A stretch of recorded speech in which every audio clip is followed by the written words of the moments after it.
point. Shivam, I also want to get you into the debate here, and I want to ask you what has to be done further in this matter, because the larger point is not only this, Shivam, but the larger point is it's not just India, but other places that fact checkers and Lutyens' facts need to be checked. It's a very selective targeting that is sometimes happening on Twitter, as we are seeing, as we saw today also in this FIR in the UP police case that's been filed, Shivam. But the larger picture, even though you say this, ability to stay out of the third-party content is now hosted on the platform. And Shivam, I've spoken to you earlier about this. Why should Twitter be able to rescue or detach itself now any longer from third-party information, data or communication links that are hosted on its platform using the intermediary stated, which it no longer can under Section 679 of the IT Act? Well, thank you, Ridham. The issue and the analysis is quite simple here. There is a lot of confusion currently which is existing as to the safe harbor status or the intermediary status. Now, please let's remember this safe harbor status or this intermediary status is not a certification or a registration which is provided by the government. It is a legal defense. The adjudication of that legal defense under Section 79 can only happen through the courts. The government can say that, look, you're falling foul of the law and this is unavailable to you. And that at best, even if we take the government's version at best, sorry, sir, please let me complete, I didn't interrupt you. Now, here, what the issue is that Rule 7 says that if you do not comply with our legislation, then your intermediary status will be revoked or this protection will not be available to you. Here, who is the adjudicator of that? That can only be a legal forum. Now, what is happening today is that the IT rules are leaving some scope for confusion and the presumption is being reversed. So people are now being arrested and then there is an adjudication. And now let's come to what the Supreme Court has said. The Supreme Court in Shreya Singh's judgment said that takedowns or removals can only happen through two routes. It can happen either through a government order or it can happen through a court order. What we are doing today is that there is one user notification which comes out and the government believes that that should suffice for the takedown to happen. That is a misreading of the Shreya Singhal judgment and of the law of the land. So under these circumstances, to my mind, it would be incorrect to say that Twitter has lost this protection as on date. It is something for the court to adjudicate.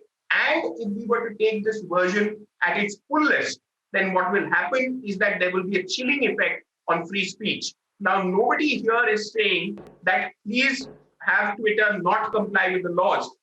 We are all in agreement that Twitter has to comply with the laws, but those same laws provide that the adjudication should happen through a court of law and not through the government narrative, because ultimately, even if it's an executive order, it is still subject to judicial review.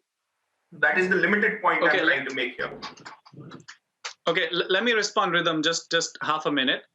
How does the intermediary protection come into practice? How does the intermediary protection come into practice? Someone sues Twitter for something that's posted on Twitter. So it's up to Twitter to challenge it in courts that, hey, I haven't lost my intermediary protection, so please grant me that immunity. You're right. It's not a certificate granted by either the government or by Twitter itself. But how is it played out in practice? It's not like the government will say you had the intermediary certificate and now it's gone. No, someone has to sue Twitter. Who sued Twitter? The UP police. So obviously, if Twitter wants to challenge that, Twitter will approach courts and say that we have immunity under the intermediary protection guidelines, and therefore, please don't let this FIR be applicable to us. Quash it because we are protected that way. So you are right in the theory sense, but you're not right in how it plays out. If the court cannot grant or not grant the certificate, it has to be through an action, through an actual cause of action, which has happened when the UP police filed the FIR. So let's see how it plays out in the court. And obviously, according to me, what the courts will say is there were guidelines passed by the central government. Twitter did not follow them. Section 79 is the law of the land. It is very clear.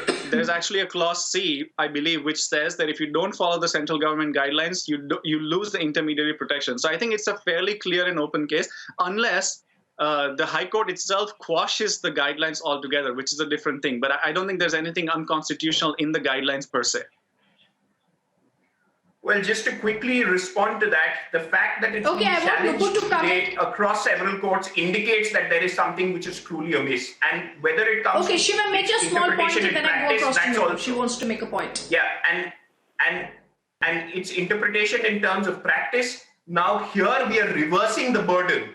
We are saying that you have been booked and now please prove that you are innocent and you need to escape the clutches. That's not how it's happened. But that is It's how the going to burden is happen. proved. Just a moment, sir. Just a moment.